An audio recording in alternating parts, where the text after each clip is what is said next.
it is driving on his road trip to Tamu, he must have a valid insurance. License. That is important because you can be stopped by, now, traffic police plus NTSA plus everybody else. Bala. Yes, they'll stop you and check.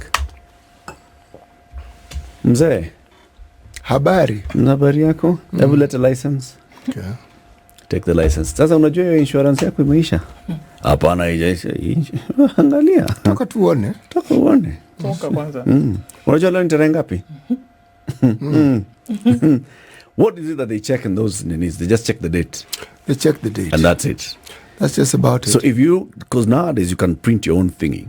Not nowadays you can. Nowadays you print. They send it to you and you print. So if you don't have a color printer that has a you cadet, just print. Yes.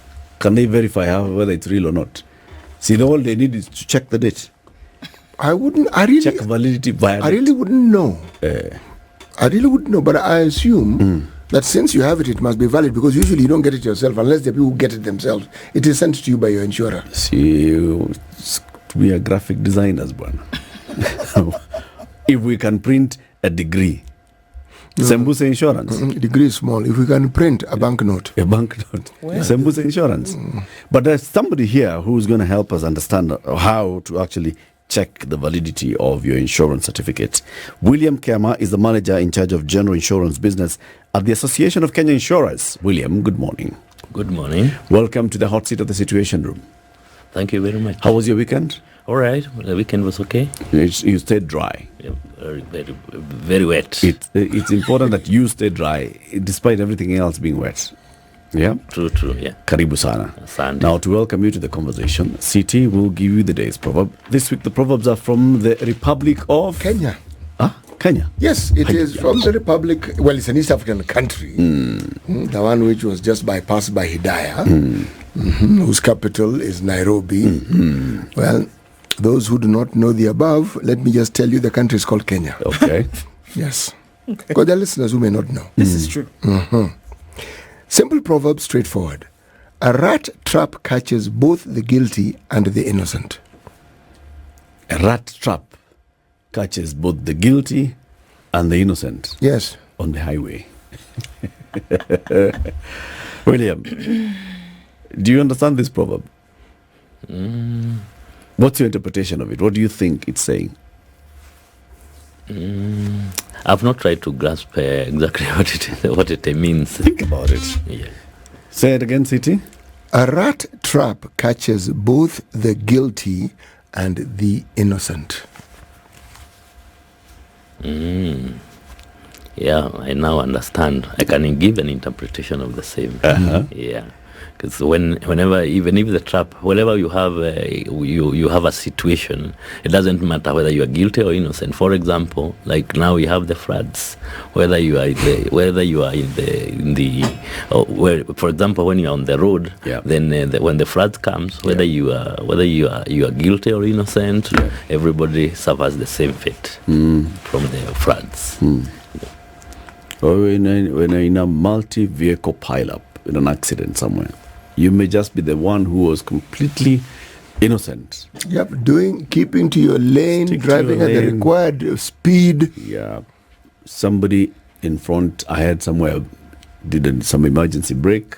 Somebody behind did not, and you're caught in between. Yeah, you braked and gave the adequate distance. The person behind you wasn't observing, probably chatting on the phone. Yeah, comes and rams into you. Yep.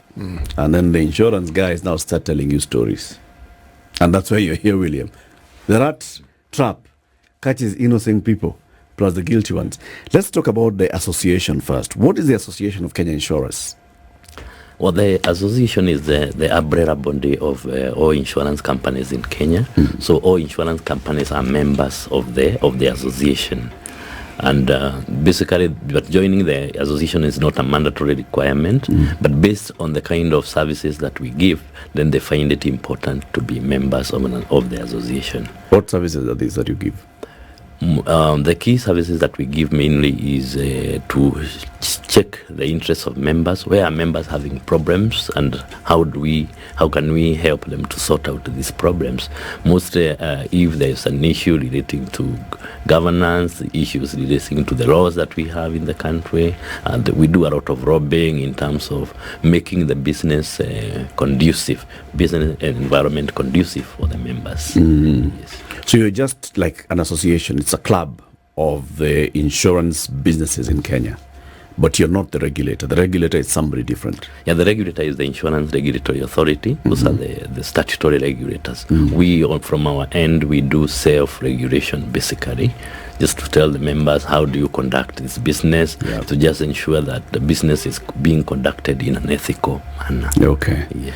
Overall and generally speaking, how is the insurance industry faring right now in the current economic situation? The insurance industry is we could say it is faring well, apart from compared to the previous year. For example, the 2021, when we had the COVID around, we had so many claims in terms of like from the areas like medical insurance. Business was low, but now I think the situation has stabilized, and we are expecting to do good business this year. Okay. So what does that all entail? The very fact that a vehicle is going to be on the road means that there is at the very least a basic kind of insurance that I would have for my vehicle, isn't it? So the associations or the industry is guaranteed that there will be business so long as there's a vehicle on the road. Can we make that analogy? That so long as there are vehicles on the road, the industry is guaranteed of doing business. Well, we would say so, because it is a requirement that every motor vehicle that is on the road is required to have a minimum cover, which we call the third-party insurance.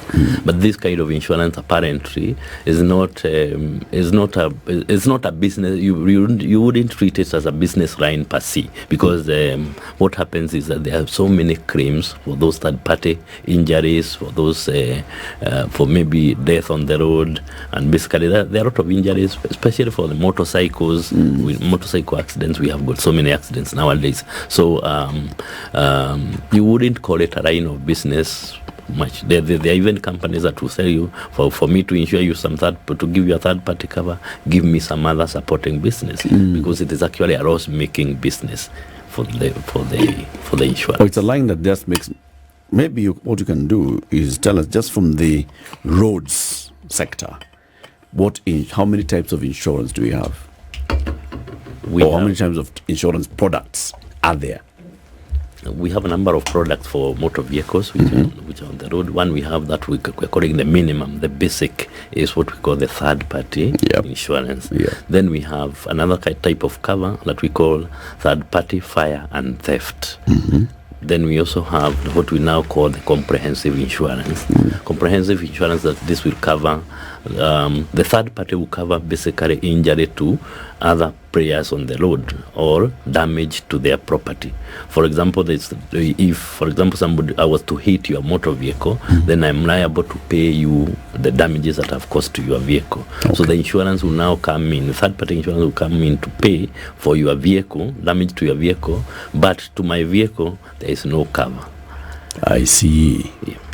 So that one does not cover, the third party does not cover your vehicle. It doesn't cover your vehicle. It just covers things that happen to others as a result of your vehicle being involved in that accident. Yes, indeed, and that's why we are calling it third party, because it is covering other parties. Not yourself. Third party fire and theft, what does it cover? Yeah, third party fire and theft. This is normally taken mostly by people who are not mainly on road. For example, you want to leave your vehicle, you are going abroad for like 6 months, but you still want to have your vehicle having insurance. It is important that the area or the premises where you're parking the vehicle can burn, or the vehicle can be stolen from that parking. So when you're not using mostly your vehicle on the road, you'll find most people taking that third-party fire and theft, but basically to just making sure that it is not stolen or it doesn't burn. Can I take it even if I'm not planning to travel abroad? Yeah, you can take it, but most people you'll find they don't prefer that. They would prefer now the comprehensive, because the accidents, the fire, that party fire and theft does not cover these other accidents. For example, you've been hit by another person. So since it doesn't cover that, then most people will not prefer that when they are using the vehicle on the road. Let me ask, if I take a third-party insurance, can I also then take this theft and fire? Can I take 2 insurance covers for my vehicle? No, it will not be two covers. The third party fire and theft. It includes the third party base, because the third party is the very basic. So every cover, whether it is even the comprehensive one, still contains the third party. So if I take fire and theft, it means the third party cover that I would normally have, I would have it. You still have the third party cover. That's why it's called third party fire and theft. Yes. Okay. So there's third party alone. Yes. And there's Which is third the party basic. fire and theft. Yes. And then there's now comprehensive. Then there's now comprehensive. What is comprehensive? Now comprehensive now will cover almost will cover the third party. It will also cover the fire and theft, and they will also cover now the accidents that will normally happen on the road. So, for example, if you are hit by another vehicle, if the vehicle is stolen, it will basically comprehensive would mean in very simple terms, I would say it is an all risk cover. It's covering all the risks that happen on the road. So it also covers your passengers. It covers injury to the persons in the vehicle. It covers damage to property of other people. It covers damage to the motor vehicle itself also. Okay. And if the vehicle is stolen, if the vehicle is drawn by the floods that we have seen, if the vehicle burns, all that is covered now under the comprehensive section. Sometimes you see insurance agents telling you to take a comprehensive, and then you add some extras, windscreen, riot, and such. Why? If this was comprehensive, why do we need to start adding things like windscreen, some kidogo premium for it and such?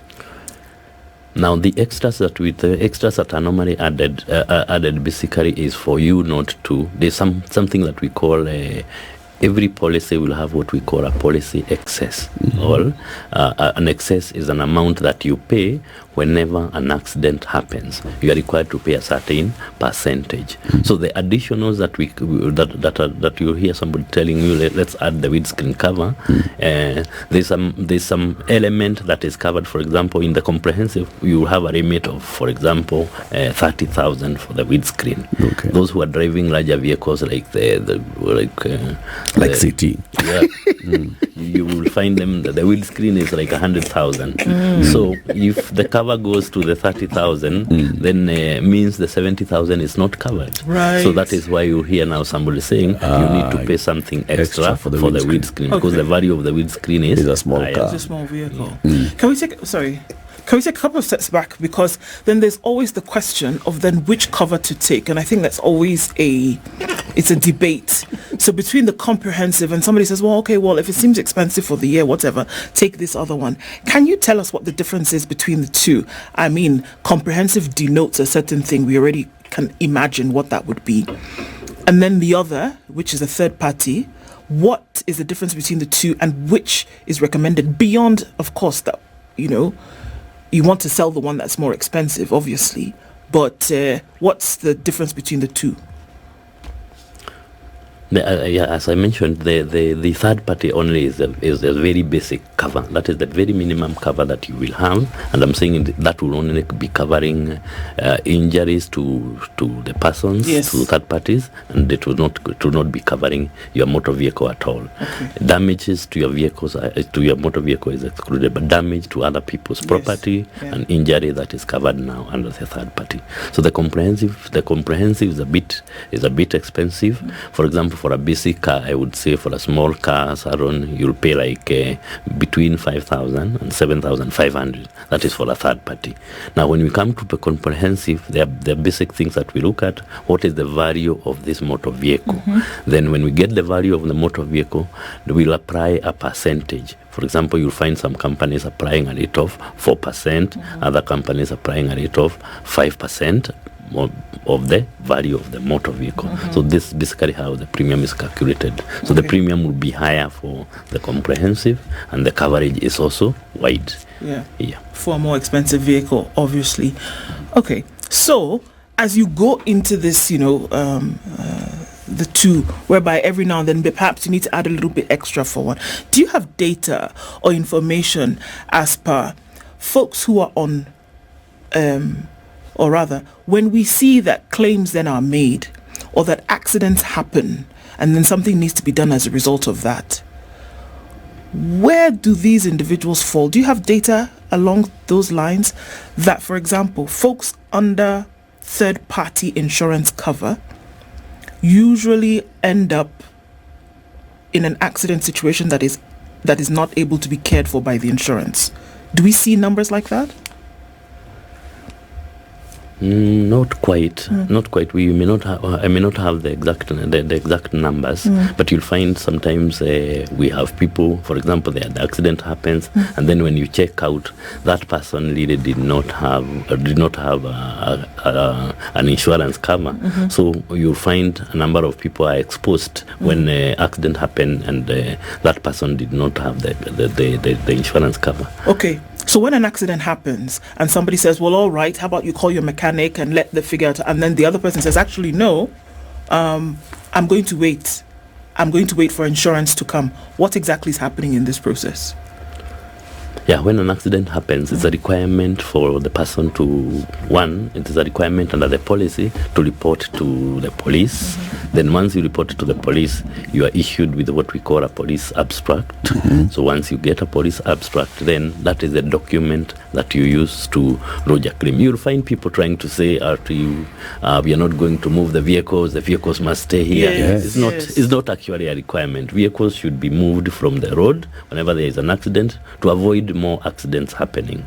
These days we do have the smartphones, so we are just taking photos.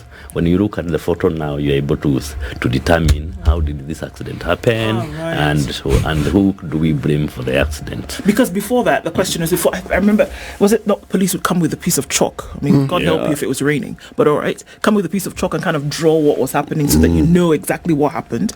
And so that was the reason why people do not want to move the car, because they would say that the area would have been compromised, and then, CT with his big guzzler would have been able to say, well, look, I didn't, but we can see the screech marks kind of thing, right? But then you say it's not a requirement, but is it an expectation that has over time become like the norm, an expectation of the insurance industry and the police? Because when the police tell you, let's now tow the vehicles or move the vehicles to the police station, because that's the only place the police will write for you this abstract thing. They cannot write it for you here. You have to move to the police station. The police officer will then write based on what he saw or she saw or the scene, right? So the police officer has to come there. If you people have moved the vehicle and you're not in agreement There you go. on the circumstances that led to the accident, then you are both funked. Is that not true?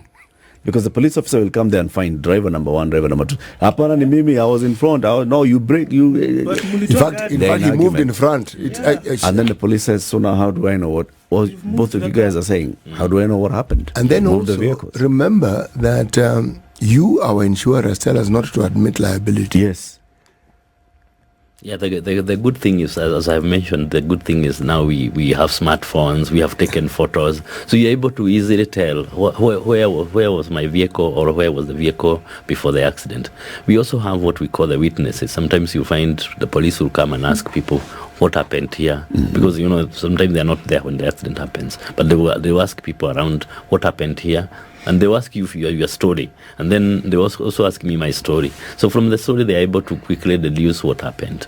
But the good thing is when you have taken photos of the accident, then you're good. We're able to know where. So even if the police officer goes and writes a different statement of what they think happened, I can use my photos to come to the insurance and say, no, it's not true. The abstract is not a true reflection of exactly what happened. Yeah, exactly. Because you see what happened is a police officer could say, all right, so you guys move the vehicles south and then. And the one who's louder carries the day when it comes to the police officer doing the abstract and say, from my understanding, this vehicle was on the wrong, this vehicle is liable, this is what happened, this and the other is what caused the accident. We have actually seen those kind of cases where somebody comes and say, no, this police abstract, the way police abstract is issued, this is not what exactly happened. And then where they have proof, they're able to put their case on the table, and you're able to say, yeah, I agree that this police abstract is wrong. And then you can actually even confront the seniors to tell them, I think this abstract was not correctly issued. And they're able sometimes to change that police abstract. In the meantime, on whose side is the insurance?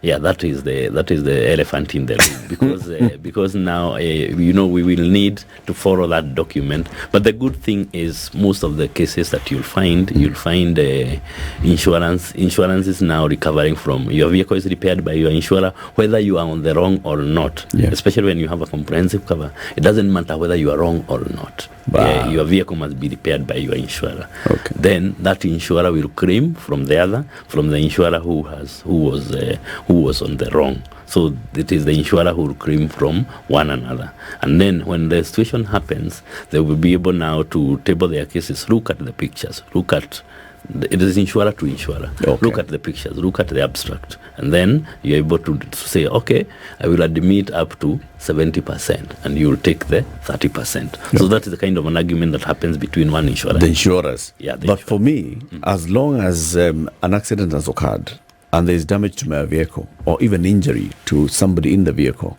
and I have comprehensive insurance, my insurance should take care of this. Yeah, whether you are on the wrong or not, they Okay. should take care of that accident. It's There's good to a know. different matter, though, that still arises, is what guarantee do I have that the insurance will pay the garage? When you've taken the vehicle When for you have repairs. taken your vehicle Yes, to and they've repaired it. Hold on to that. You'll answer that question. It's a very big one. We're having a conversation about insurance, motor vehicle insurance in particular. William Kiama is the manager, general insurance business at the Association of Kenya Insurers. This is an association bringing together most, if not all, of insurance companies operating in this country.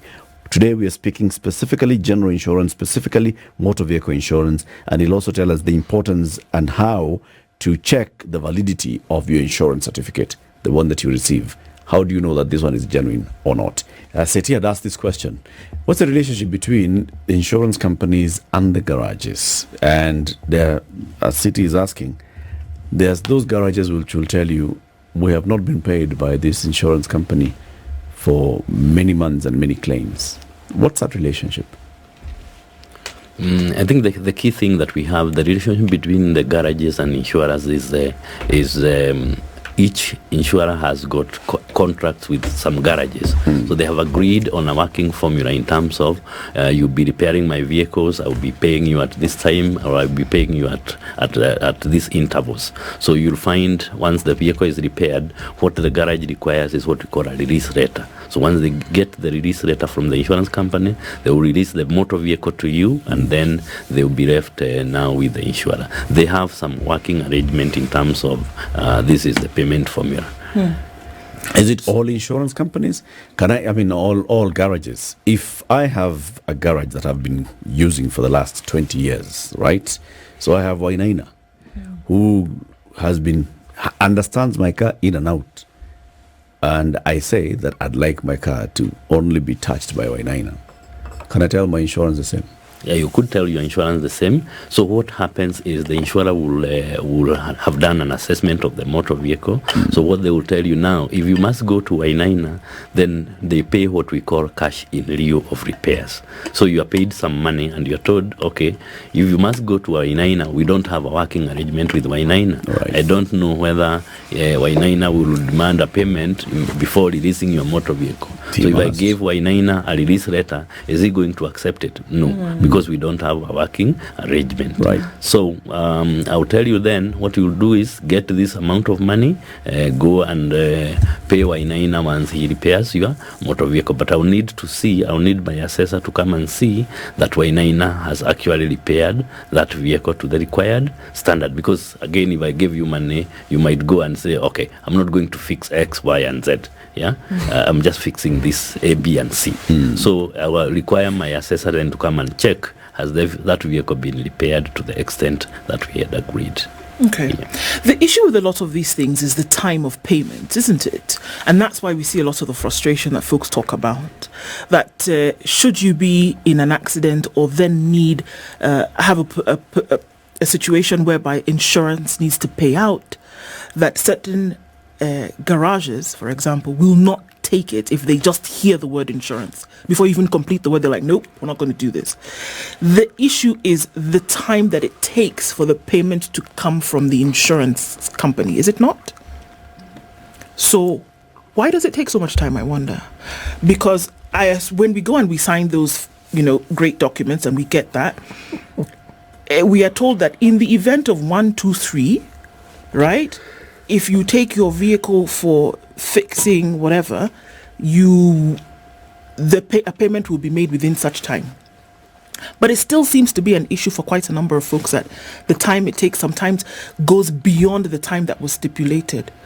So what are these processes that happen that would then bring about a delay that will cause this frustration where people will say, no, we will not take it if it's insurance? Well, yeah, I would say that you still get those kind of situations, which are not very common. Sometimes I may promise that I'll pay your bills within 60 days. Yeah. And others will say I'll pay your bills within 30 days. And there are companies that actually even pay within lesser time. So there are those agreements, as I mentioned, the contracts stipulate within which period I'll pay, and there are some that even offer a discount in terms of once you pay, if you pay within 14 days, the garage now gives you a discount of like 5%. So each company has got its own agreements with the repairers, and there are those, as I mentioned, there are those who will over discount. There are those who will penalize you if you don't pay within the 30 days that we have agreed. So these contracts vary between insurer and garages, and garages to garages. Okay. But more so, those who are members of the Kenya Motor Vehicles KEMRA, they also have an association. Okay. So those The who are garages. members of the association, you'll find some companies saying, I am not working with a garage who is not a member of KEMRA. Understood. Because they have their own rules and regulations that they follow. Yeah. Can we understand what happens now in the back end when you receive a claim, right? Because you fill out that thing. The forms are filled out. So when the insurance company receives a claim, X person has hit CT's guzzler. Sorry, we're just going to keep using that example today because it's just nice. All right? X vehicle has hit CT's guzzler. CT fills out the forms, whatever, it comes back to the office, right? What happens in the back end before eventually money is released to pay for the claim that has been made? What's happening there? What happens once his guzzler has been hit? We get the vehicle goes to a garage. So once it is in the garage, then there's somebody who is called an assessor. An assessor is somebody who is licensed to check out what kind of damage is there. They are qualified engineers who are used to that job. So they check what needs to be replaced in that vehicle, and then once they do a report, then that report is taken to the insurer. The insurer does the assessment and then tells garage X, okay, proceed now to repair a motor vehicle. Once I've checked out, did this person have a cover? What is their cover remit? Is their cover comprehensive or third party? So all those confirmations will be done at the back end. So once it is confirmed that this person has cover, then we will just instruct the garage, please repair the motor vehicle.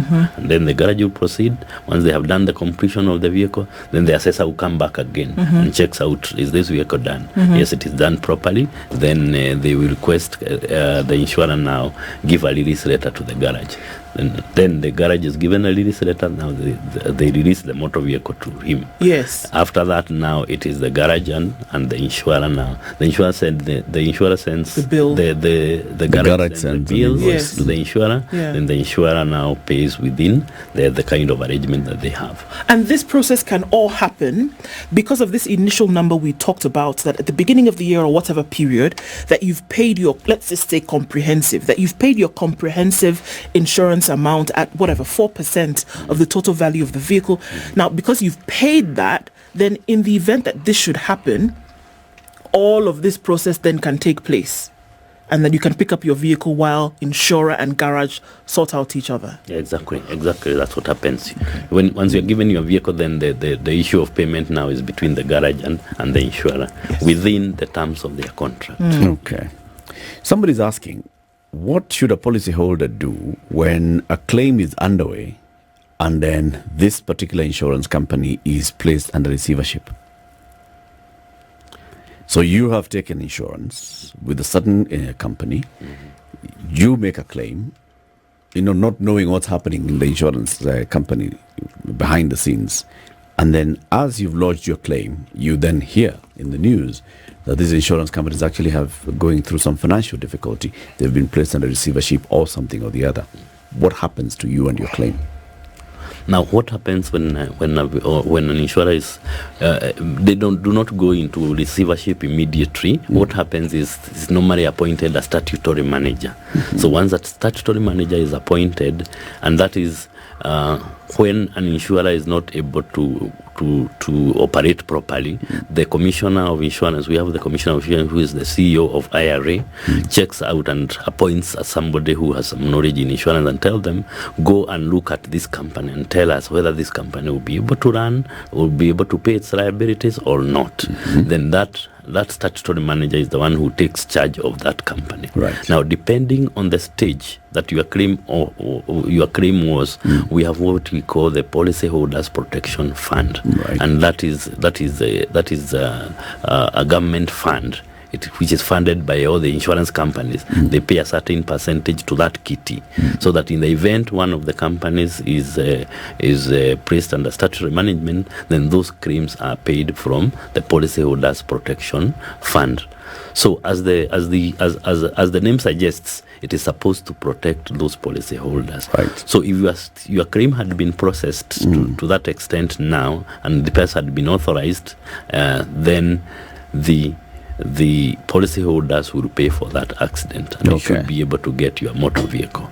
So if the accident happens after the company is placed under statutory management, that is where you have a problem, because all those policies are automatically cancelled once the company is placed under statutory management. Say that again. So I have a policy with insurance company X. I'm okay. The company is placed under statutory management. It means that my policy is automatically cancelled. Yeah, is that what you're saying? That's what I'm saying. So if an accident happens after the policy, the company has been placed under statutory management, then that claim may not be paid. So, and what we have are we saying that my contract with that insurance company is no longer legal or valid? Is no longer valid. So the day after statutory management, I start shopping for a new. Yeah, you need to start shopping for a new cover. Right. So what we have actually suggested to the fund is that it should then be able, that fund that we are contributing is paid by the insurers are the ones who contribute that fund. Yeah. So what we have suggested to the fund is that it should actually be able to check out if for example my policy had gone for 6 months and I have another 6 months remaining, then I should be refunded my premium from that fund. Yeah. That is a suggestion that we have put forward. I don't know whether it will be taken or not, but we have put that suggestion that then that person should be ideally be refunded that amount of money because they had already paid to the company that has been placed in the statutory. But as things stand now, if I had taken insurance policy last month, this company is placed under statutory management this month, it doesn't matter. What I had paid last month drinks water, and I have to take another insurance. Yeah, you need to take another insurance. But what we have put forward now is to request that can this person be paid the 11 months?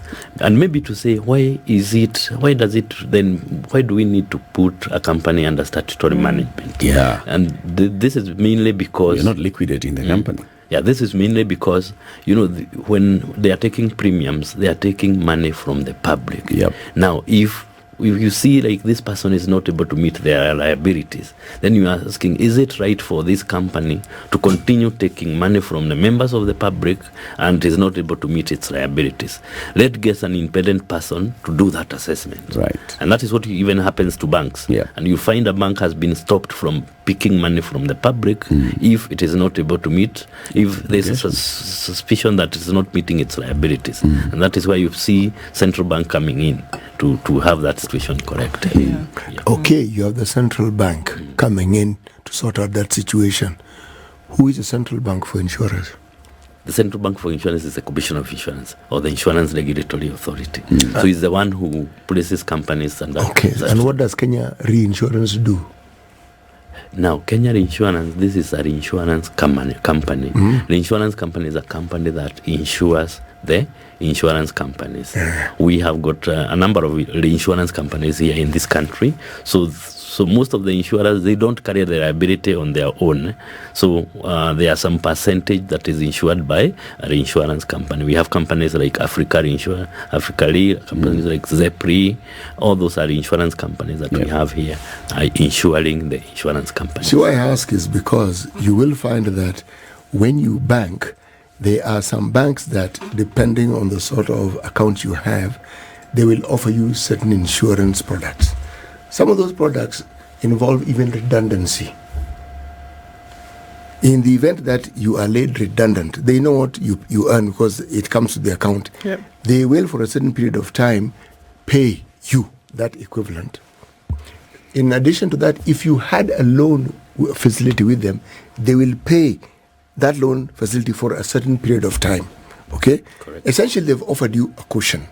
I ask this question because if you say an insurance company is placed under statutory management, and I, the policyholder, suddenly find myself holding something I don't particularly want to hold, it then means that this insurance didn't take the time and the bother to actually safeguard me with the body that is supposed to safeguard it when it has a problem. Or it may have, but maybe now the law and procedure does not follow here. Does it matter if because you see the insurance company by law is already contributing to the policyholders protection fund. It is contributing, which means that I am protected as a policyholder. The insurance company may also have insured itself as a business with a reinsurance company. But all those things don't matter if the company is placed under statutory management today, because all current policies stand revoked. Yeah, but then, Eric, that's the whole point. Yeah, why? When it's in that limping position is when, in my thinking as a layman, that reinsurance ought to kick in. The safeguard, that's why I started off with that, the example of the bank. It's when I am now in limbo and I've lost my job through that's when it comes in, not before. Actually, even in the bank, if the bank goes under, there's there also still the depositors protection fund, yes, right? That comes in, yes, but under different circumstances here, yes, and that's what I'm seeking. Is it the law as it is written currently that is making this position as it is? Because, like you're saying, the Insurance Association has said, let's amend this so that we say at least let's protect the policyholder who has already applied and paid a premium for a policy. What happens to them? Can you refund them? Can you not? Are we saying that the law currently does not allow any of these things to happen? Yeah, the way currently the law the way it is, it doesn't allow that to happen. That's what we are saying, that it should actually happen, because we need to make sure that this policyholder is protected to the end, and this person need to be facilitated to take another cover because they had already spent money to pay for this. So that is why we are pushing for that to be amended so that it pays for that. Okay. I want to ask a different question here, and this was still in regards to comprehensive insurance. Please clear the air here, William. I've seen it being said elsewhere that having a comprehensive insurance cover does not mean that you as a driver in that vehicle that's involved in an accident is covered. Is it true? Yeah, that is very true. What do you mean? What happens is we are talking about property insurance here. Let me just dive into that. Okay. The person himself who is driving, for example, the driver of your vehicle, what we are covering is this property we are calling the vehicle, and that is what we are calling comprehensive insurance. It's covering the motor vehicle itself, and not yourself. So what should happen is for you to be in a good place, you need to take what we call a personal accident insurance cover, which will protect you now for any kind of an accident that happens. Whether it happens. Is my passenger insured? Your passenger, the person that is in your vehicle, for example, if you've given me a lift in your vehicle, any injury to me, then you need to, I'm covered by your insurance. The comprehensive covers the passenger. Yeah, it covers the person who is in your motor vehicle. So let's remove the insurance itself. Let's say you have no insurance. If I am injured in your vehicle, you are liable to make a payment to me. Yes. So why you have taken the cover is so that you don't pay me. You call on your insurance to come and pay me on your behalf. You know, it's you who is actually liable to make a payment to me. Yeah? Okay. If I'm injured in your vehicle. If I come to your premises, for example, when I'm in these premises, if I happen to fall down here because of your negligence, then you are liable to make a payment to me. Yes. Sorry. And then that is why you have a cover now to protect you against that. Sure. So make a payment to you, or to make a payment to pay for your treatment, which is are they different, or they the same thing, or both? Both. Okay. It's not actually even the treatment. Even for example, if I broke my hand here, then there's no longer able to some liability that will be apportioned. So you will treat me, and at the same time you will cover for the work I will not be able to do because I hurt myself while in your vehicle or at your premises, kind of thing. Exactly. Voila. This insurance logic is really twisted. But the driver is not covered. I want to come back there. No, you've been told you're not covered. So if I take insurance, I better be a passenger in my car. No. If you take insurance, you want for yourself. Comprehensive you take. That's for your vehicle and passenger. See, I've been taking comprehensive for my vehicle. Told comprehensive is for your vehicle and your people who are in your car.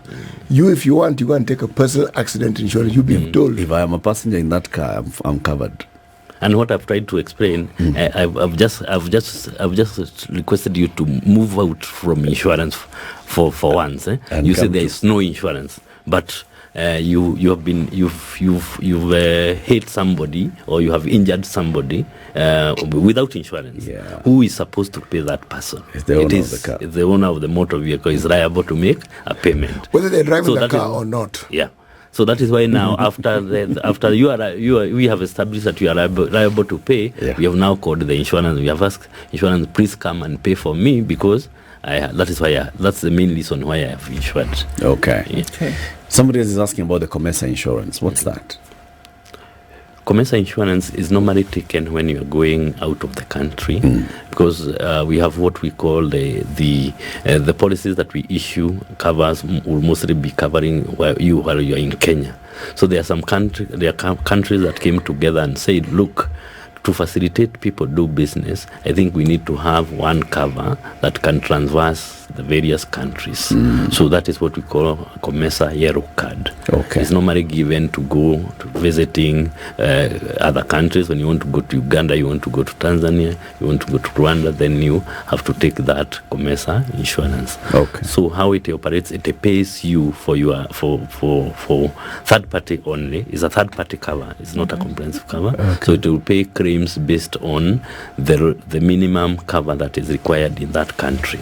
For example, injuries to persons here in Kenya, we pay 3 million. When you go to countries like Uganda, you pay like 40,000 Kenya shillings.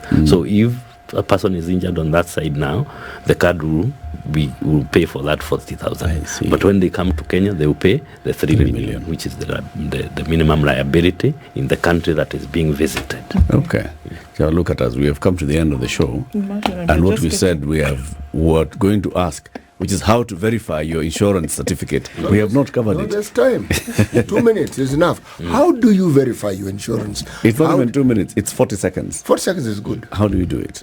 Now, when you get your insurance certificate, there are two methods that you can use to verify. One, we have an app. We have an app which is available in the App Store. It's called Aki Verification App. key verification app. Okay. And we also we also have what we call Bima Yangu app. Okay. So those two apps can be used to verify the insurance. All that you do is you get your certificate, then you scan the QR code on the original certificate, then you insert the registration number of the vehicle, then you just say verify. It is going to give you the results in terms of, well, the certificate is valid, it is issued by which company, and for which period. For those people who do not have a smartphone, then we have a code that we use, which is *352#.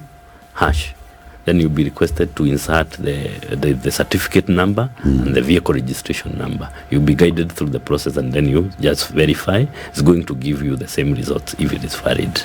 Evans Nyangaso says something, and we all agree that we need to have more discussions on this particular matter. It's been a learning experience throughout the past 1 hour. Please come again, William. Right? You and your colleagues at AKI. William Kiama is a manager in charge of general insurance business at the Association of Kenya Insurers.